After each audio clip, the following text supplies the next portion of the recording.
install this Rava. Today in the rear facing mode, did you recommend that you pull out this little leg rest here just for comfort for the child? If however that happened to bother you here, if you don't want to move your seats too far, you can put it in, so whichever you prefer. Do you want me to leave it out? Leaving it out is fine. And okay, and then perfect. we if we wanted to adjust it, we wouldn't have to move the base, we could just move.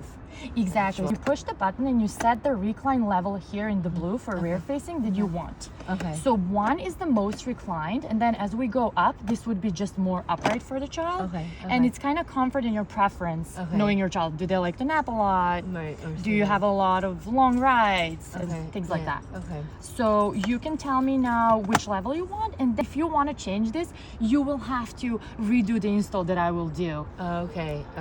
Oh, so the recline. If we want to adjust the recline, we have to redo the install. You have to redo the install because we will tighten it in this recline mode with the seat belt, and you won't be able to move it. Okay, and then and so the weight is like the range for that blue part. For the blue, like he could be any. 5 to 50. Okay. So Rava is really nice because it has like extended rear facing weight limit, but for the recline, it really is your preference, just what would be the most comfortable for the child. Yeah, I think that looks okay for you. Yeah, I feel like your seat is also a little angled, so if we did go, it'd be too. It would be too up. And I'll show you the install now, and if you want to change that, you'll just have to repeat this, and then we'll share the video with you. But I'm just taking everything off to get to the install base here. There are 2 install bases. One is in the blue for rear facing, one is red for forward facing. So you will push the blue and open up what they call a tension door. They say the seatbelt is best because these doors will help us keep the seatbelt nice and tight. Okay. And then we can just trash this, and I'll put this on later. Okay. Now that I've opened the tension doors, I'm gonna open up the belt pad here, which is underneath the cup holders. So these are cup holders that you can use. You also don't have to use. After I've opened up my path, I'm going to take the seat belt and put both of the belts together, shoulder and lap portion together like this, parallel, not twisted. And I'm going to route it under through the belt openings underneath these doors. And I'm going to buckle it on the other side.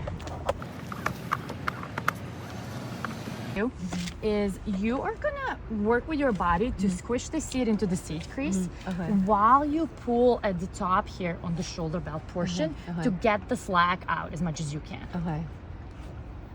So I'm pulling and tightening, and we will lock this eventually. You can lock it now or you can lock it later. I like to lock it later because it gets too tight and then I can't close these doors.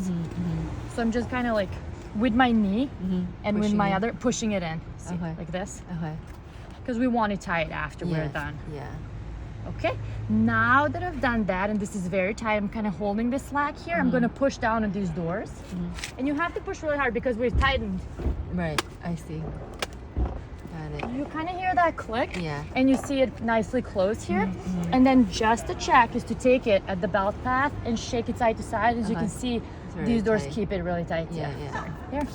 Okay, perfect. And now the last part is to pull it out slowly and let it go in, locking the vehicle seatbelt. Okay. Because this is actually your locking device that will keep this car seat in place, and this is just the belt tensioner. Okay, so this is, but it's like still like, it's not like totally tight, is that okay? It will never be totally tight. There's always a little bit of give, but it is locked and it will not become longer. Right. Now that you've done that, all we have to do is put the buckle back how it was and put the cushions back into its place. There are 2 little snaps underneath here.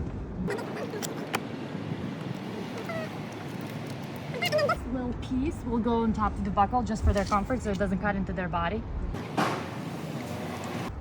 This side impact protection is always out. To the side closest to the doors. It's just like an extra protection. Okay, great. Perfect. And then these cup holders you can use, you don't have to use, they can go in, but they will never fully clip in because of the seat belt. Right.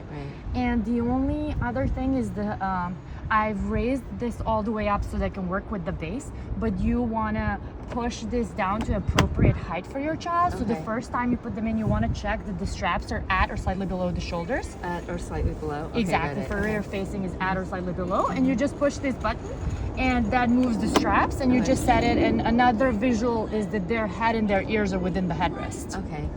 And then is it like the same tightening? Oh, yes. As the infant car seat? It is. Similar? Okay. Yeah, perfect. So you'll pull here to tighten, and I have these straps put aside in these buckles, so it doesn't fall into the seat. But all you're doing is doing the chest clip and doing the buckle the same way that you were doing on your infant seat, and then you are pulling it tight here at the tail. Like right here, you're pulling it tight and you're moving the chest clip up to the armpit level. And one last thing, you have plenty space here, but you want an inch just so that the seat and the seat in front don't touch, because this can't have a full stop in case of an impact. Right. It just needs to be able to move and absorb the energy. And that's it. So that's enough, right? This is plenty. You can even move back a little bit if you want to. And it's like at the most reclined. Correct. That out, so there's plenty of So you're all set. Like you don't have to make any adjustments unless you wanted it to be a little more upright. In which case, what you'll do is to release this, you'll unbuckle first. This is under too much tension for you to try and open it. Okay, got it. You'll unbuckle, the tension will release. And then you'll open the tension doors, and this will just kind of like go in because it's locked. And then you'll start over. You'll reset the level to the desired recline, and then you'll start over with the seat belts buckling, tightening, pushing the doors down and locking it. Basically. And then this is like, it just has to go along. Because I remember the other one, we were trying to make it as flat as possible with the base, but since this one is less. Just sits here, and you just want it sitting firmly like on the vehicle seat. And you'll just have to kind of, see where this falls. Usually we kind of like wedge this in with this little footrest coming out. You kind of like try and wedge it in. But the most important thing is that, yes, this just needs to sit here on the cushion. And you can't. That's pretty. Oh yeah, it doesn't move at all. This is really nice. Yeah. So I'm flipping it this way because then that would create space here. I see. So you want the base sitting firmly. And so even without the rebound bar, it's pretty. Yeah, this Rava is pretty tight. I think it, with their tension door mechanism that they have, it's always a really good tight install.